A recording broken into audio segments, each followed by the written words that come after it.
Chapter 9. The Fighting Begins. Saturday lives in my memory as a day of suspense. It was a day of lassitude too, hot and close, with, I am told, a rapidly fluctuating barometer. I had slept but little, though my wife had succeeded in sleeping, and I rose early. I went into my garden before breakfast and stood listening. But toward the common there was nothing stirring but a lark. The milkman came, as usual. I heard the rattle of his chariot, and I went around to the side gate to ask the latest news. He told me that during the night, the Martians had been surrounded by troops, and that guns were expected. Then, a familiar, reassuring note. I heard a train running towards Woking. "They aren't to be killed," said the milkman, "if that can possibly be avoided." I saw my neighbor gardening, and chatted with him for a time, and then strolled into breakfast. It was a most unexceptional morning. My neighbor was of the opinion that the troops would be able to capture or to destroy the Martians during the day. "It's a pity they make themselves so unapproachable," he said. "It would be curious to know how they live on another planet. We might be able to learn a thing or two." He came up to the fence and extended a handful of strawberries, for his gardening was as generous as it was enthusiastic. At the same time, he told me of the burning of the pine woods, about the Byfleet golf links. "They say," said he, "that there's a number of those blessed things fallen there, number 2. But one's enough, surely. This lot'll cost the insurance people a pretty penny before everything's settled." He laughed, with an air of the greatest humor as he said this. The woods, he said, were still burning, and pointed out a haze of smoke to me. "They will be hot underfoot for days, on account of the thick soil of pine needles and turf," he said, and then grew serious over poor Ogilvy. After breakfast, instead of working, I decided to walk down toward the common. Under the railway bridge, I found a group of sappers, I think. Men in small, round caps, dirty red jackets, unbuttoned, and showing their blue shirts, dark trousers, and boots coming up to the calf. They told me that no one was allowed over the canal, and looking along the roads toward the bridge, I saw one of the cardigan men standing sentinel there. I talked with these soldiers for a time. I told them of my sight of the Martians on the previous evening. None of them had seen the Martians, and they had but the vaguest idea of them, so they piled me with questions. They said that they did not know who had authorized the movements of the troops. Their idea was that a dispute had risen at the Horse Guards. The ordinary sapper is a great deal better educated than the common soldier, and they discussed the particular conditions of the possible fight with some acuteness. I described the heat ray to them, and they began to argue among themselves. "Crawl up under cover and rush 'em, say I," said one. "Get at," said another. "What's cover to this here eat? Sticks to cook yer. What we gotta do is go as near as the ground to let us and then drive a trench. Blow your trenches, you always want trenches.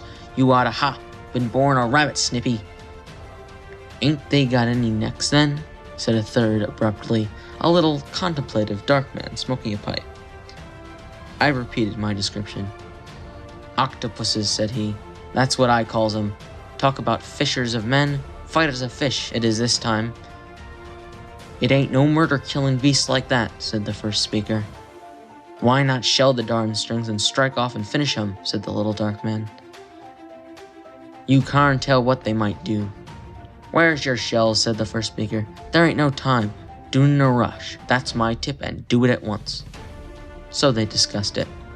After a while I left them, and went on to the railway station to get as many morning papers as I could. But I will not weary the reader with a description of that long morning and of the longer afternoon. I did not succeed of getting the glimpse of a common, for even Horschel and Choburn church towers were in the hands of the military authorities. The soldiers I addressed didn't know anything. The military officers were as mysterious as well as busy. I found the people in the town quite secure again in the presence of the military, and I heard for the first time from Marshall, the tobacconist, that his son was among the dead on the common. The soldiers had made the people on the outskirts of Horsham lock up and leave their houses. I got back to lunch about 2, very tired for, as I have said, the day was extremely hot and dull. And in order to refresh myself, I took a cold bath in the afternoon. About 4:30, I went up to the railway station to get an evening paper, for the morning papers had contained only a very inaccurate description of the killing of Stent, Henderson, Ogilvy, and the others. But there was little I didn't know. The Martians did not show an inch of themselves. They seemed very busy in their pit. There was a sound of hammering and an almost continuous streamer of smoke. Apparently, they were getting ready for a struggle. Fresh attempts have been made to signal, but without success, was the stereotyped formula of the papers. A sapper told me it was done by a man in a ditch with a flag on a long pole. The Martians took as much notice at such advances as we should of the lowing of a cow. I must confess, the sight of all this armament, all this preparation, greatly excited me. My imagination became belligerent and defeated the invaders in a dozen striking ways. Something of my schoolboy dreams of battle and heroism came back. But it hardly seemed a fair fight to me at the time. They seemed so very helpless in that pit of theirs. About 3 o'clock, there began the thud of a gun at measured intervals from Chertsey or Addlestone.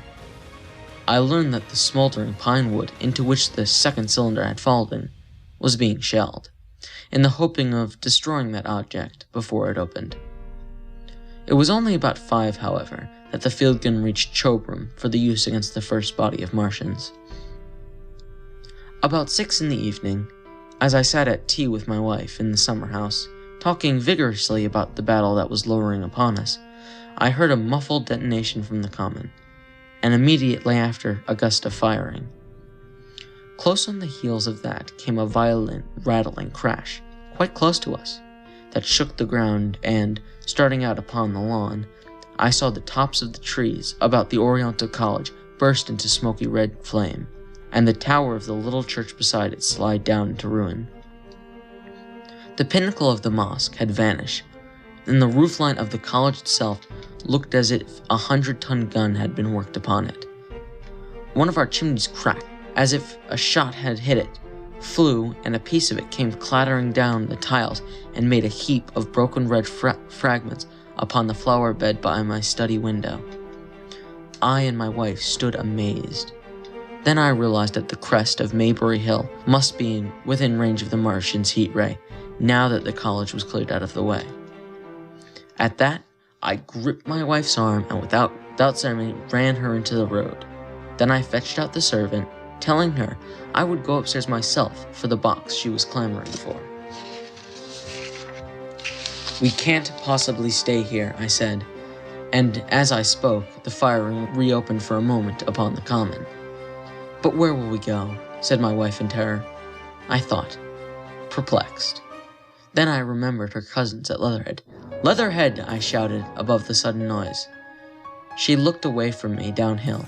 The people were coming out of their houses, astonished. "How are we to get to Leatherhead?" she said. Down the hill, I saw a bevy of hearses ride under the railway bridge. 3 galloped through the open gates of the Oriental College, 2 others dismounted, and began running from house to house. The sun shining through the smoke that drove up from the tops of the trees seemed blood red, and threw an unfamiliar lurid light upon everything. "Stop here," said I. "You are safe here." And I started off at once for the Spotted Dog, for I knew the landlord had a horse and cart. I ran, for I perceived that in a moment everyone upon this side of the hill would be moving. I found him at his bar, quite unaware of what was going on behind his house. A man stood with his back to me, talking to him. "I must have £1," said the landlord, "and I've no one to drive it." "I'll give you 2, I said, over the stranger's shoulder. "What for?" "And I'll bring it back by midnight," said I.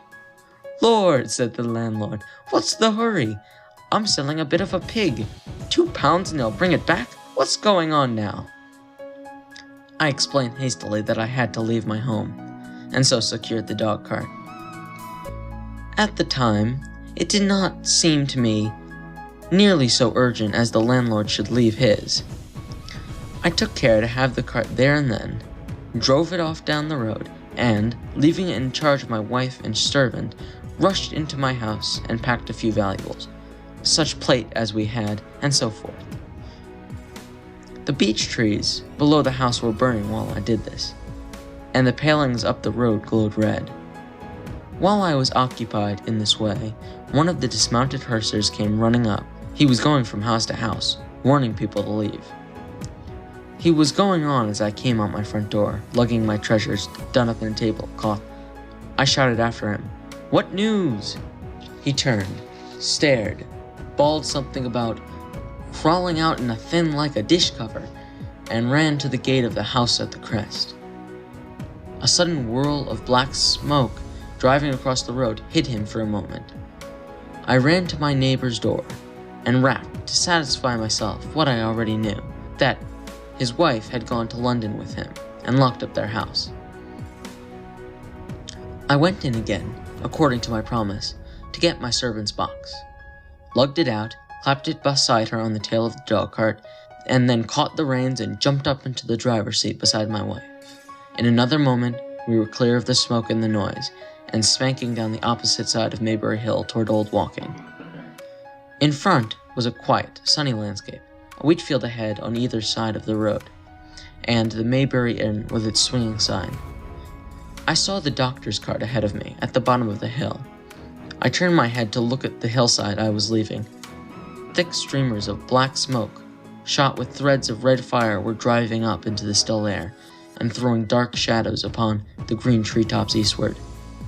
The smoke already extended far away to the east and west, to the Byfleet pine woods eastward, and to Walking on the west. The road was dotted with people running towards us, and very faint now, but very distinct to the hot, quiet air. One heard the whir of a machine gun that was presently stilled, and the intermittent cracklings of rifles. Apparently the Martians were setting fire to everything in range of their heat ray. I am not an expert driver, and I had immediately to turn my attention to the horse. When I looked back again, the second hill had hidden the black smoke.